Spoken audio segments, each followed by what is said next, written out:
어제는 예수님 탄생하신 성탄절이었습니다.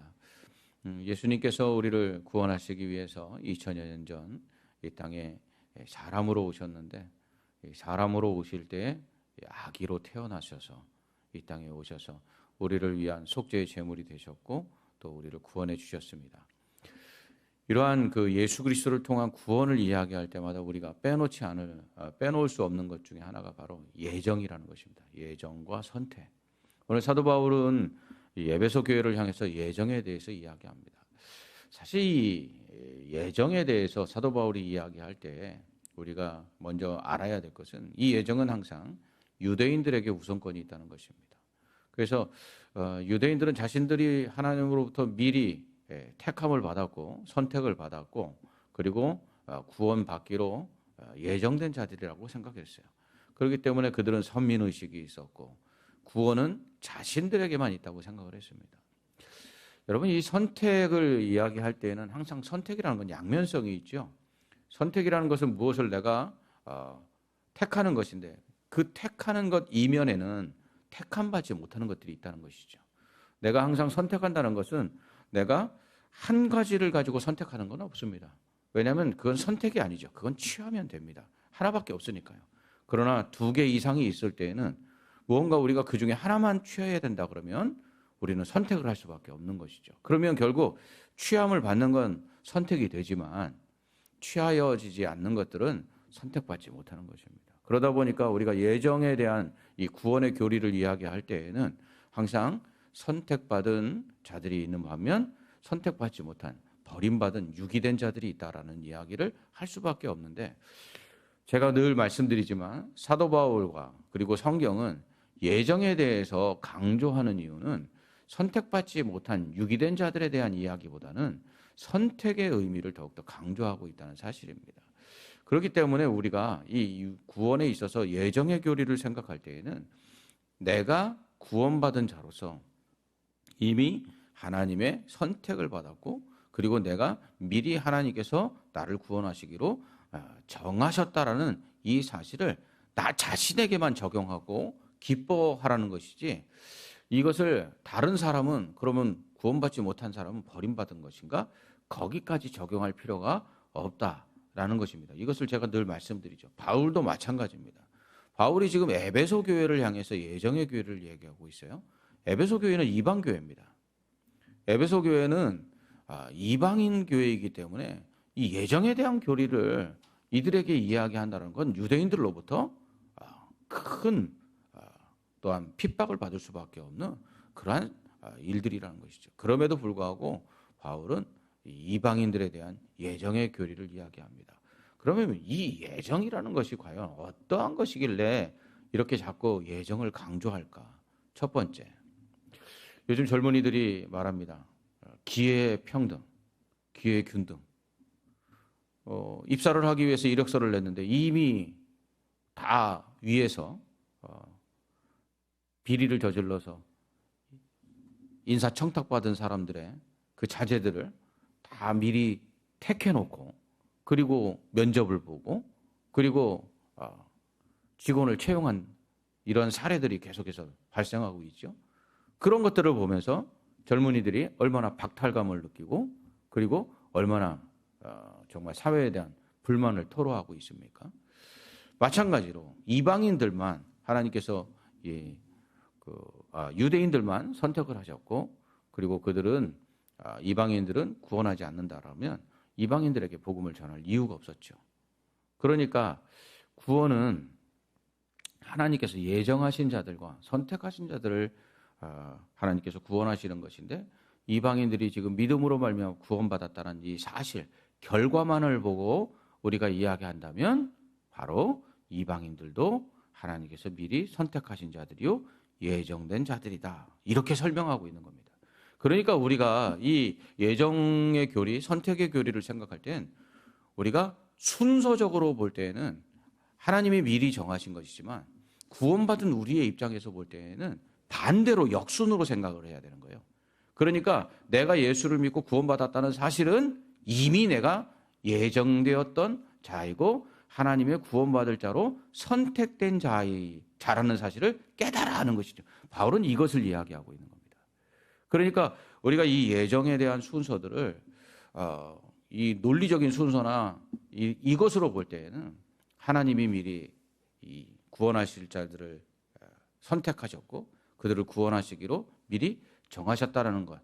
그래서 우리가 나중에 예수 그리스도를 믿음으로 구원을 받았다. 이 순서가 논리적인 순서지만 우리의 실제적인 이 예정에 대한 순서는 예수님을 믿은 후에야 내가 예수를 믿고 구원받은 것을 보니 이 구원은 나로부터 난 것도 아니고 내가 스스로 예수를 믿어서 구원받은 것이 아니라 하나님께서 나를 구원하시기로 예정하셨고 선택하셔서 구원받은 것이므로 내가 오늘 예수를 믿고 있다는 사실은 내가 하나님의 선택을 받은 자이구나.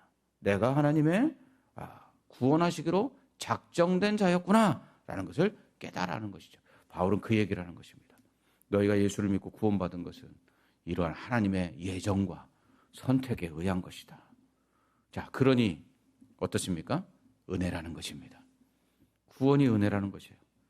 그래서 이 구원의 은혜를 설명하려니까 구원이 너희에게서 난 것이 아니라 하나님에게서 난 것인데 하나님이 그럼 어느 날 너희를 그냥 구원하시려고 하셨겠느냐? 아니다. 하나님이 이미 다 만세전에 너희를 선택하셨고 너희를 구원하시기로 다 작정하셨었다. 그렇기 때문에 때가 이름에 우리와 같은 자들을 통해서 복음을 전하게 하셨고 복음을 들은 너희가 예수님을 믿고 구원을 받은 것이다. 이것이 너희가 어떻게 구원을 받느냐? 신령한 성령으로 말미암아 인치심을 받았다. 그러므로 이 성령으로 인치신 것도 다 누구에게 주시는 것이냐? 구원하시기로 작정하신 자들에게, 구원하시기로 선택한 자들에게 주시겠다고 약속한 성령 아니냐? 그러니 너희가 예수를 믿고 구원받아. 그리고 믿음으로 말미암아 또 성령으로 너희의 구원의 확신을 갖고 있으니 너희는 예정된 자요 선택된 자다라고 이야기하고 있습니다. 더 나아가서 이 구원이 우리에게 은혜임을 설명하기 위해서 이 예정과 선택의 교리를 이야기할 뿐만 아니라 또한 이것은 자랑할 것이 없다라는 것을 우리에게 이야기하기 위해서 예정과 선택을 이야기하는 것입니다. 제가 우리 교회 부임할 때 그 일들을 종종 말씀을 드리죠. 정말 사람들이 그렇게 이야기합니다. 어떻게 그런 일이 있는데도 오실 수 있었습니까? 이렇게 얘기해요. 제가 늘 말씀드리지만 제가 마지막 우리 교회 설교하러 왔을 때에는 예배 시간이 바뀌어갖고 예배 시간보다 40분이나 늦게 와갖고는 제가 설교를 하고 갔습니다. 그런데도 불구하고 제가 여기 오지 않았습니까? 사람들이 얘기합니다. 하나님의 예정이라고. 저를 이곳에 보내시려는 하나님의 선택하심이 있었다고.